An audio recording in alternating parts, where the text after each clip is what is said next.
Algumas vezes você vai precisar aceitar ser o vilão. Mesmo estando certa, mesmo tendo razão. E acredite, às vezes você vai precisar assumir coisas que você nem fez. Se for para evitar a briga, se for para acabar o problema. Eu particularmente posso evidenciar uma experiência que eu tive. Em algumas situações, eu gostaria sempre de ganhar.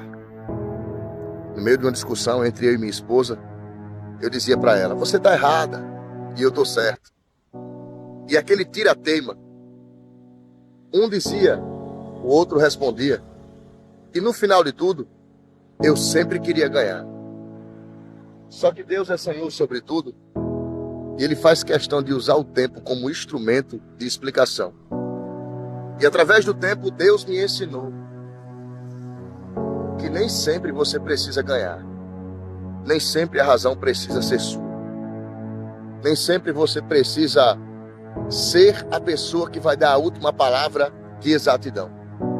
Às vezes, é melhor você aceitar ser o vilão. Aceite ser a pessoa que está errada. Mas acima de qualquer coisa, não perca sua paz. Eu tenho certeza que essa mensagem de hoje, ela vai trazer algum sentido para a sua vida. Com certeza. Não tenho dúvida. Às vezes, a melhor e maior vitória vai ser exatamente não dizer nada e aceitar o que algumas pessoas já decidiram por conta própria. A mensagem está entregue. O resto é com você. Se esse vídeo está aparecendo para você hoje, é porque chegou o seu dia. Chegou o dia de Deus esclarecer algumas coisas para você através da minha vida. E se você quiser recusar a mensagem, você tem todo o direito de passar, de não ouvir. Mas se ficar para ouvir, acredite, algumas coisas vão cair como uma luva na sua mão hoje. Preste atenção nisso. Algumas vezes nós culpamos o diabo. Culpamos o diabo por coisas que dão errado na nossa vida. Culpamos o diabo por coisas que não deram certo. Dizemos que o diabo atrapalhou. Ah, foi o inimigo. Isso aí foi coisa do Satanás. Roberto, você veio para advogar pelo diabo? Não. Eu vim para dizer para você que às vezes você e eu colocamos a culpa no diabo, quando na verdade nós estamos sendo o próprio diabo da nossa vida. Já parou para refletir nisso? Às vezes é você quem sabota a sua vida. É você quem atrapalha os seus projetos. Engraçado que quando tudo começa a dar errado, o inimigo está se levantando contra a minha vida. O inimigo colocou isso e aquilo outro. Lógico, ele tem sua parcela de culpa. O apóstolo Pedro, ele escrevendo sua carta, ele disse que o diabo, ele brama como o leão, buscando uma oportunidade de nos tragar. É o falso leão. Ele imita o brado do leão, o brado do valente. Mas você precisa assumir essa responsabilidade, que existem culpas que não são do diabo. É muito fácil eu começar uma briga com a minha esposa, xingar ela durante toda a discussão, olha aí, jogar metade das coisas na face dela, ou melhor dizendo, colocar 80% da culpa em cima dela, mesmo que ela tenha sido a causadora, e no final dizer, foi o diabo. Não foi o diabo. Fui eu. Foram as minhas emoções, foram os meus pensamentos, foram as minhas atitudes. E acredite nisso que eu vou lhe falar. Algumas pessoas estão sabotando a própria vida quando colocam a culpa no diabo, sem quererem assumir aquelas falhas que carregam dentro de si próprias. Eu sou uma pessoa extremamente agitada, temperamental e fácil de me estressar. Não preciso esconder isso. É o que a psicologia chama de colérico sanguíneo. É a pessoa que sente vontade e age, também chamada de imediatista. E sabendo que eu tenho essas tendências psicossomáticas que fazem parte do meu comportamento, eu não vou dizer que foi o diabo. Eu não vou culpar o adversário da minha alma, até porque ele não é isento. Ele não é nenhum coitadinho, mas existem 3 espíritos, pelo menos segundo a Bíblia: o espírito de Deus, o espírito do homem e o espírito do adversário, a força opressora. E eu preciso entender que existem coisas que não foi o diabo, fui eu quem causei. Leia Gênesis, capítulo de número 4, se não me falha a memória. Você vai ver Caim matando Abel. E antes do acontecimento, Deus dizendo para Caim: Caim, o mal jaz à tua porta. Cabe a ti, Caim, vigiar, ser prudente. Senão, esse desejo será sobre o teu coração e sobre ti reinará. Deus disse: cuidado, presta atenção. Isso aí não deve ser alimentado. Tira o foco. Não investe nesse pensamento. Não investe nessa vontade. Veja que Deus deu um conselho para ele. E ele deixou que sua vontade consumisse desse ato. E depois dessa vontade ser colocada em prática, o diabo, ele pega a carona e se utiliza do que você está fazendo. Então hoje, esse vídeo aqui está aparecendo para você em forma de, eu vou chamar de desabafo espiritual. Porque às vezes você está culpando o espiritual quando na verdade a mudança tem que ser intelectual. A mudança é sua. A melhoria deve ser sua. E querendo ou não, existem muitas pessoas oportunistas que vivem colocando a culpa no espiritual quando a mudança dela não é no espiritual, é no psicológico. É na forma de agir, é na forma de pensar. Veja bem o que diz Gálatas 6 sobre as obras da carne e os frutos do Espírito. Existe um fruto específico do Espírito chamado domínio próprio. Algumas expressões bíblicas chamam de temperança. É você ter aquela força extra-humana para controlar suas emoções, controlar suas vontades, para controlar até mesmo os insultos que você recebe. É domínio próprio, é temperança, sabe? Eu peço a Deus essa força para ter essa temperança, esse fruto do Espírito, porque existem munições que o diabo sabe exatamente quando e como usar na nossa direção. Existem munições que o diabo vai dizer assim: carrega a arma aí, demônio, e dispara nele. Por exemplo, você é temperamental como eu sou, a pessoa insulta você. O inimigo sabe que de imediato você vai querer reagir, você vai querer responder. Você vai querer devolver o troco. É assim, é uma munição. Você é uma pessoa que não suporta falsidade. O inimigo vai usar pessoas falsas para tentar convencer você de coisas que você até já sabe. Você não suporta, é uma munição. Então, acorda hoje para essa realidade. Existem coisas que não é o espiritual, é o psicológico, é o intelectual. E eu desejo do fundo do meu coração que esse vídeo lhe traga algum resultado positivo, que lhe traga benefícios e que você entenda que algumas batalhas, você precisa ser inteligente para vencê-las. Você entendeu?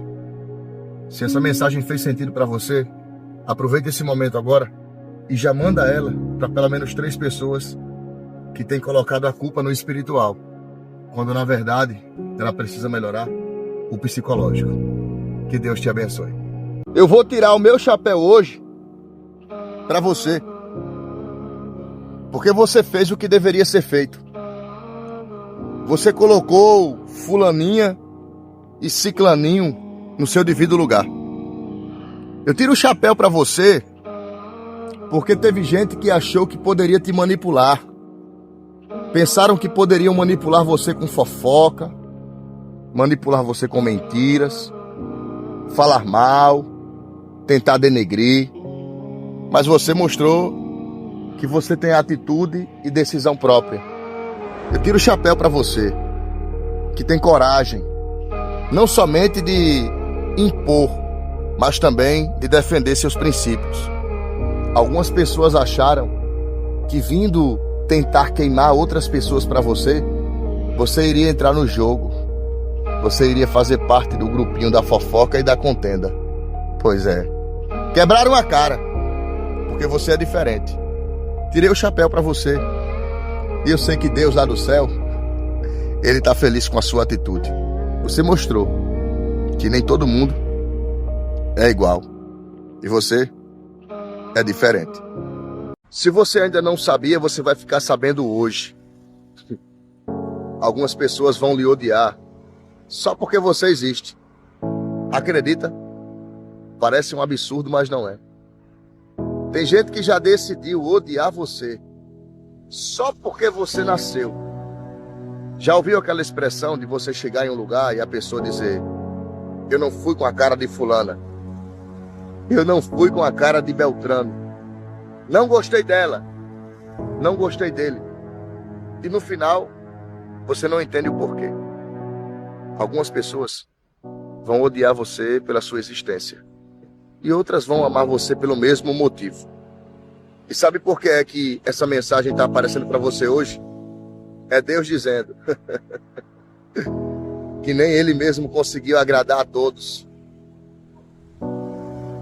Imagina você. Reflete nisso. Essa palavra de hoje é para você. E eu tenho certeza que você vai receber.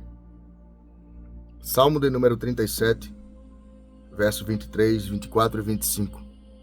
Olha o que está escrito, escuta isso.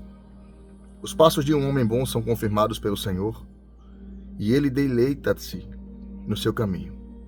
Ainda que caia, não ficará prostrado, pois o Senhor o sustém com a sua mão. Fui moço, e agora sou velho, mas nunca vi desamparado o justo, nem a sua descendência mendigar o pão. Deus pediu para eu entregar para você essa mensagem, porque Ele sabe o momento difícil que você vem enfrentando, a fase que você tem lutado para atravessar. Deus me pediu para eu te avisar algumas coisas aqui, e eu tenho certeza e ao mesmo tempo tenho fé que você não vai ignorar. Todos nós passamos por momentos difíceis, passamos por momentos de crise, passamos por momentos de tribulação, momentos de dificuldade.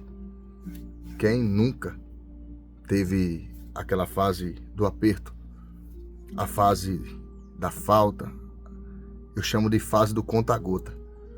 Eu particularmente tive uma infância muito difícil. Minha mãe doméstica, meu pai serígrafo.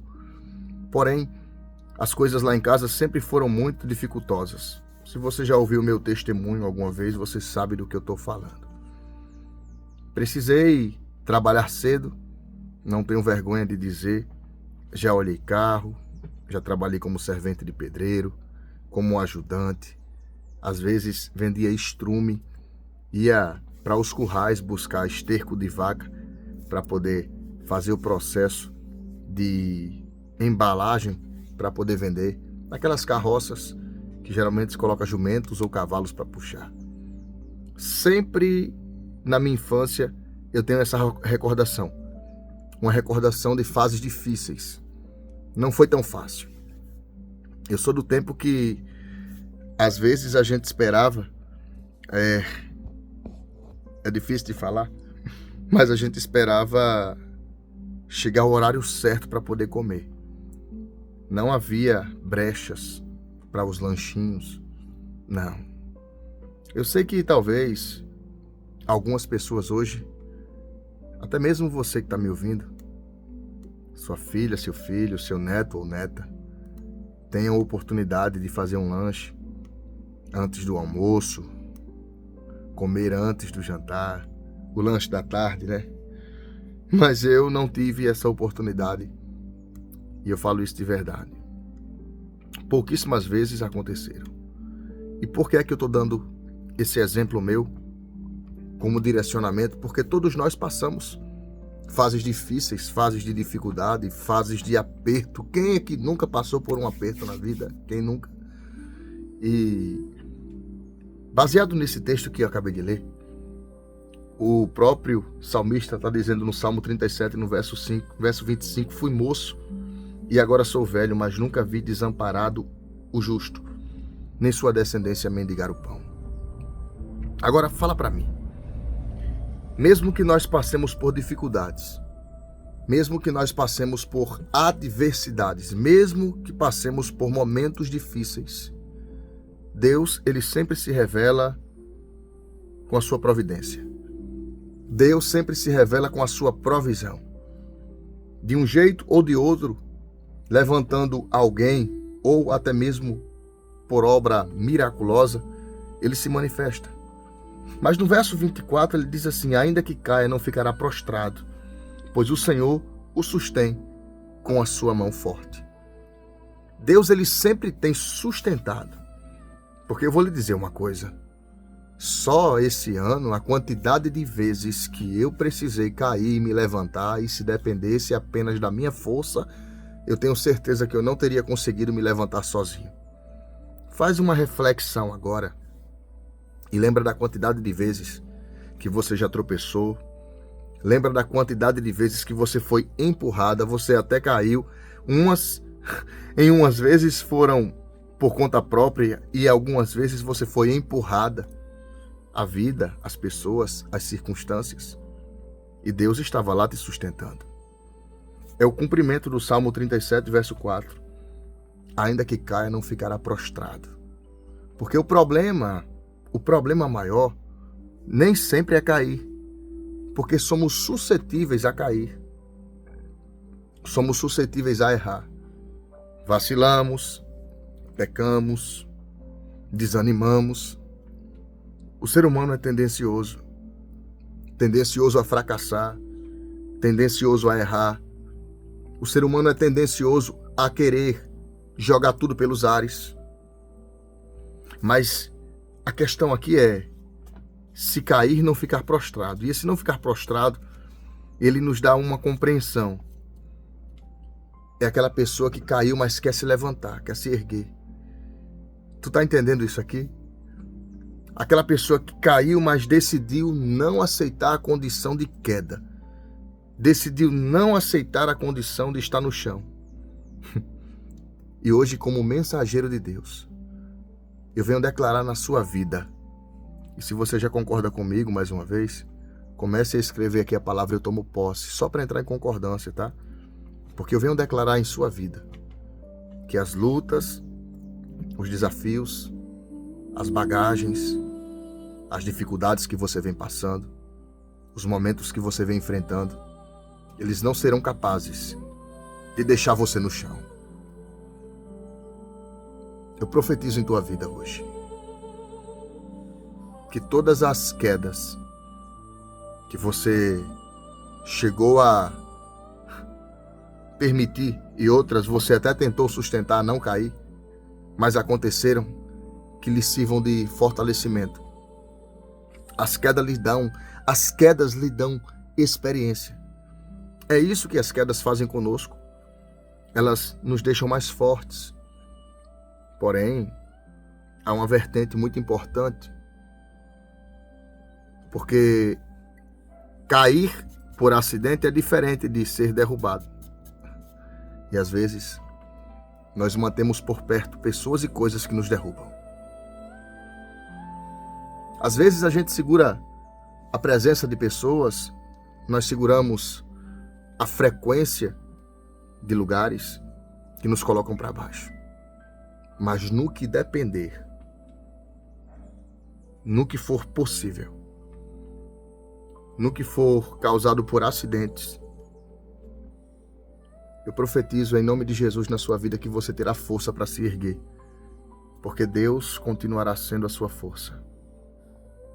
Profetizo que você continuará de pé. Profetizo que você não ficará no chão prostrado. Profetizo que você não deixará que o desânimo tome conta, que a descrença consiga sucumbir à sua fé. Eu profetizo que se cumprirá na sua vida, que se concretizará em sua história. Que está escrito no Salmo 37, verso 24. Ainda que caia, não ficará prostrado, pois o Senhor o sustém com a sua mão. Profetiza em sua vida. Se você toma posse, já escreve aqui assim nos comentários: eu recebo essa bênção. Escreve aqui. Escreve aqui, eu recebo essa bênção. Porque eu acredito nitidamente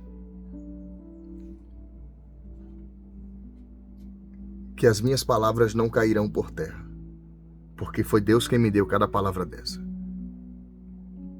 Eu confio e acredito no que Deus tem para minha vida. Eu confio e acredito no que Deus me entregou.